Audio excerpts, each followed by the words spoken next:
Hi all, എല്ലാവർക്കും പുതിയൊരു യൂട്യൂബിലേക്ക് സ്വാഗതം. അപ്പോൾ ഇന്ന് നമ്മുടെ ബേസിൽ ജോസഫ് നായകനായ പൊന്മാൻ എന്നൊരു പടം റിലീസായി. ഞാനപ്പോൾ ആ ദിവസം തന്നെ പടം കണ്ടു. അപ്പോൾ അതിൽ എൻ്റെ ഒപ്പീനിയൻ പറയാൻ വേണ്ടിയാണ് ഞാൻ നിങ്ങളുടെ മുമ്പിലേക്ക് എത്തിക്കുന്നത്. അപ്പോൾ പൊന്മാനെ പറ്റി പറയുകയാണെങ്കിൽ GR ഇന്ദുഗോപൻ്റെ 4-5 ചെറുപ്പക്കാരെന്ന് പറഞ്ഞ നോവലുണ്ട്, ഒരു ഡൗറീനെ ബേസ് ചെയ്തിട്ട്. അതിൻ്റെ ഒരു ദൃശ്യാവിഷ്കാരമാണെന്ന് പറയാം പൊന്മാൻ. നമ്മുടെ നവാഗതനായ ജ്യോതിശങ്കറാണ് ഇത് ഡയറക്റ്റ് ചെയ്തിരിക്കുന്നത്. നമ്മുടെ ബേസിൽ ജോസഫ്, സജിൻ ഗോപു, ലിജോ മോൾ ജോസൊക്കെയാണ് ലീഡ് റോളിൽ വന്നിരിക്കുന്നത്. എനിക്ക് പടം ഇഷ്ടമായെന്ന് വെച്ചാൽ നല്ല രീതിയിൽ വർക്കായി. ഒരു ഫ്രഷ് കണ്ടന്റ് ആയിരുന്നു പടത്തിന്റെ. ഇതുവരെ നമ്മുടെ മലയാള സിനിമയിലോ ഇന്ത്യൻ സിനിമയിൽ തന്നെ ഞാൻ ഇങ്ങനത്തെ ഒരു കണ്ടിട്ടില്ല. ഡൗറി ബേസ് ചെയ്താണെങ്കിലും നല്ല രീതിയിൽ എടുത്തിട്ടുണ്ട്. നല്ല ദൃശ്യാവിഷ്കാരമുണ്ട്. അഭിനയിച്ചേക്കുന്നവരെല്ലാം അവരുടെ കരിയർ ബെസ്റ്റ് പെർഫോമൻസ് നടത്തിയിട്ടുണ്ട്. ഒരു കിടിലം പടം. എനിക്ക് പടം നല്ല രീതിയിൽ ഇഷ്ടപ്പെട്ടു. അപ്പോൾ ഇതിന്റെ ടൈറ്റിൽ തന്നെ പൊന്മാൻ എന്ന് പറയുമ്പോഴേക്കും നമ്മുടെ മറ്റേ കിങ് ഫിഷർ അല്ലേ ഉദ്ദേശിക്കുന്നത്, പൊന്നായിട്ട് വരുന്നൊരു മനുഷ്യൻ. ആ ഒരു ടൈറ്റിൽ റോൾ തന്നെയാണ് നമ്മുടെ ബേസിൽ. ഒരു കൊല്ലത്ത് നടക്കുന്നൊരു ഇൻസിഡന്റ് ആണ് അത്. ട്രെയിലർ കണ്ടവർക്കൊക്കെ അത് മനസ്സിലാകും. ട്രെയിലർ തന്നെ ഏറ്റവും കൂടുതൽ ഇമ്പ്രസ് ചെയ്തേ പടം കാണാനായിട്ട്. കാരണം നമ്മുടെ ബേസിൽ തുടരെ ഹിറ്റുകൾ അടിച്ചുകൊണ്ടിരിക്കുകയാണ്. കൂടാതെ നമ്മുടെ സജിൻ ഗോപു എന്ന് പറഞ്ഞാൽ എത്ര പേർക്ക് മനസ്സിലാവുന്നറിയില്ല. നമ്മുടെ ആവേശത്തിൽ അമ്പാൻ എന്ന് പറഞ്ഞാലുള്ള പുള്ളി ഇപ്പോൾ ഫേമസ്.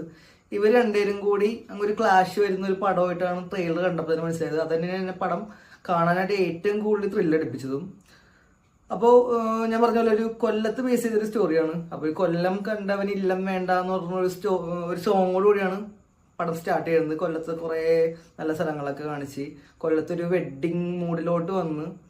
അപ്പോൾ കൊല്ലത്തൊക്കെ ഒരു കല്യാണത്തിന് സമയത്ത് ഒരു സമ്പ്രദായം നടക്കും. ഞാൻ ഈ പടം കണ്ടപ്പോഴാട്ടോ ഇങ്ങനത്തെ ഒരു കാര്യം അവിടെ നടക്കുന്നുണ്ട്. അത് ഇപ്പോഴും നടക്കണമെന്നുള്ളത് എനിക്കറിയില്ല, പക്ഷേ ഒരു സമ്പ്രദായം നടക്കുന്നു.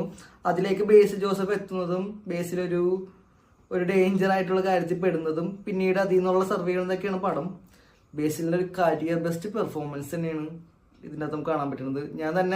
എനിക്ക് തന്നെ തോന്നിയിട്ടുണ്ട് മുമ്പത്തെ കുറേ പടങ്ങൾ, ഇപ്പോൾ ഗുരുവായൂരമ്പലം നുണക്കുഴിയിലേക്ക് വരുമ്പോഴേക്കും ഫുള്ളായിട്ട് മറ്റേ ഫ്രസ്ട്രേറ്റഡ് ആയിട്ടൊക്കെ ഒരു ആക്ട് ചെയ്യുന്നു. എല്ലാത്തിലും ഒരുപാട് ഫ്രസ്ട്രേറ്റഡ് പോലെ കാണിക്കുന്നു.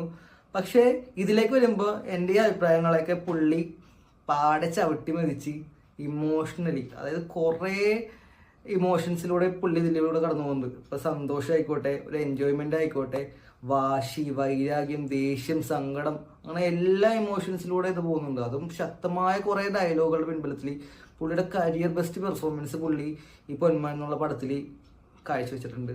പിന്നെ എടുത്തു പറയേണ്ടത് സജിൻ ഗോപുവിന് എല്ലാവർക്കും ചിലപ്പോൾ ആവേശത്തിലെ അമ്പാനെയും പിന്നെ നമ്മുടെ രോമാഞ്ചത്തിലെ ആ തല ആ മൂടായിരിക്കും. പക്ഷെ സജിൻ ഗോപു വന്നൊരു പടമുണ്ട്, ചുരുളി തങ്കോ എന്നും പറഞ്ഞുകൊണ്ടൊരു, ഞാൻ ബാക്കി പറയണില്ല.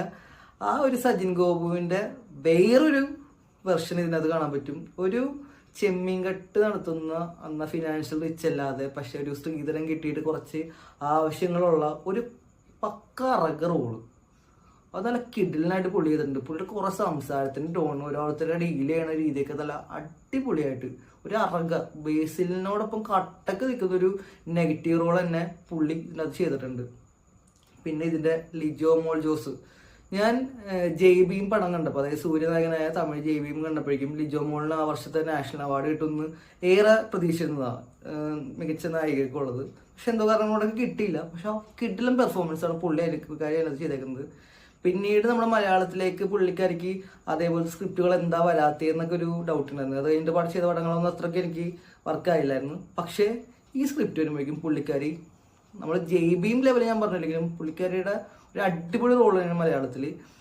കുറേ ഇമോഷൻസിലൂടെ പുള്ളിക്കാരി കടന്നു പോകുന്നുണ്ട്. പുള്ളിക്കാരി നൈസായിട്ട് അത് ചെയ്തിട്ടുണ്ട്. പിന്നെ ഇതിൻ്റെ അകത്ത് ഈ ലിജോ മോൾ ജോസിൻ്റെ അമ്മയായിട്ടൊരു പുള്ളിക്കാരി ഉണ്ട്, സന്ധ്യ എന്നാണ് ഞാൻ ഗൂഗിളിൽ നോക്കിയപ്പോഴേക്കും കാണാൻ പറ്റിയത്. സന്ധ്യ രാജേന്ദ്രൻ, പുള്ളിക്കാരിയും ഇതിൻ്റെ അകത്ത് കിടിലം പെർഫോമൻസ് ആണ്. അതായത് ഒരു സ്ത്രീധനത്തെ പറ്റിയുള്ള ഒരു സംഭവം നിങ്ങൾക്ക് ട്രെയിലർ ആകുമ്പോൾ തന്നെ മനസ്സിലാവുമല്ലോ. അപ്പോൾ ആ സ്ത്രീധനം കൊണ്ട് വരുന്ന ബുദ്ധിമുട്ടുകൾ ചെയ്യുമ്പോഴേക്കും ചില സമയത്ത് ഈ പുള്ളിക്കാരി ഉഡായിപ്പാണെന്ന് തോന്നും, ചില സമയത്ത് നമുക്ക് സഹതാപം തോന്നും. അങ്ങനെ രണ്ട് മാനറിസത്തിലൂടെ ഒരേ സമയത്ത് തന്നെ ആ സ്വർണത്തിന് വേണ്ടിയും ആ സമയത്തിന് മറ്റു സമയത്ത് ആ സ്വർണം വിട്ടു കൊടുക്കാതിരിക്കാനും അങ്ങനത്തേക്ക് ഒരു കുറേ സാധനങ്ങൾ പുള്ളിക്കാരി ചെയ്യുന്നുണ്ട്. പുള്ളിക്കാരി അടിപൊളിയായി. അതുപോലെ തന്നെ നമ്മുടെ ലിജോ മോൾ ജോസിൻ്റെ ആങ്ങളായിട്ട് അഭിനയിച്ചിരുന്നത് ആനന്ദ് മന്മഥൻ എന്ന് പറഞ്ഞിട്ടാണ്. പുള്ളിക്കാരനും നല്ലൊരു സ്ട്രോങ് റോൾ തന്നെയാണ്. പുള്ളിക്കാരൻ കുറേ ഷോർട്ട് ഫിലിമിലൊക്കെ അഭിനയിച്ചിട്ടുണ്ട്. ഞാൻ എപ്പോഴും പറയുന്നത് കാർത്തിക് സൂര്യനെ പോലെ പുള്ളി കാണാനിരിക്കുമെന്ന്. പിന്നെ ഇതിനകത്ത് ആൾക്കാരുടെ പേരൊക്കെ അടിപൊളിയാട്ടാ. അതിൻ്റെ അത് സജിൻ ഗോപുവിൻ്റെ ആയിട്ട് മരിയാനോ, ലിജോ മോൾ ജോസിൻ്റെ സ്റ്റെഫി ഗ്രാഫ്, ഈ ആങ്ങളയുടെ ആണെങ്കിൽ ബ്രൂണോ, അങ്ങനെ സ്റ്റൈലിഷാണ്.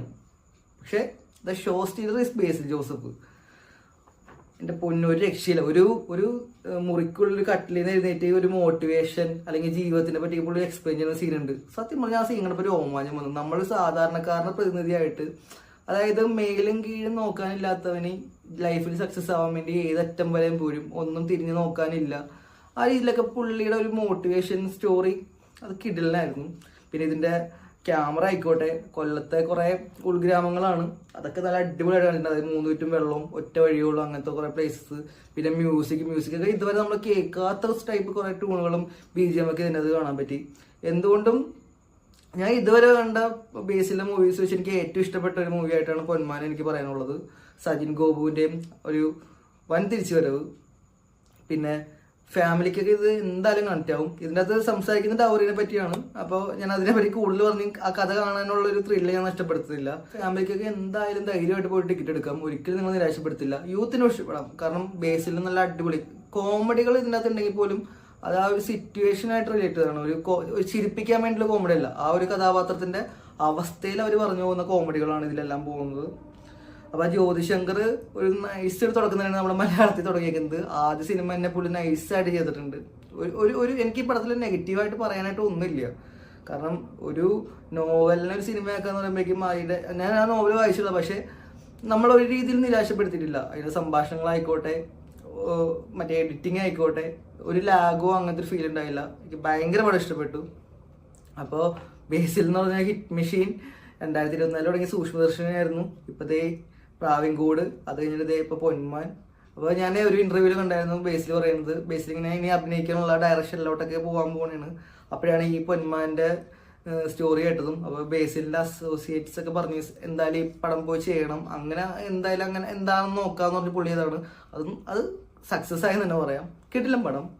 അപ്പോൾ ഓരോ പടങ്ങളും ഓരോരുത്തരുടെ ഇൻഡിവിജ്വൽ ഒപ്പീനിയൻസ് ആയിരിക്കും. അപ്പോൾ ഈ പടം കണ്ടിട്ട് ഇനി ഇഷ്ടപ്പെടാത്തവരോ അല്ലെങ്കിൽ എന്നോട് മറിച്ച് അഭിപ്രായം ഉള്ളവരാണെങ്കിൽ താഴെ കമൻറ്റ് ചെയ്യുക. ഓരോരുത്തർക്കും ഓരോ ഇഷ്ടങ്ങളായിരിക്കുമല്ലോ.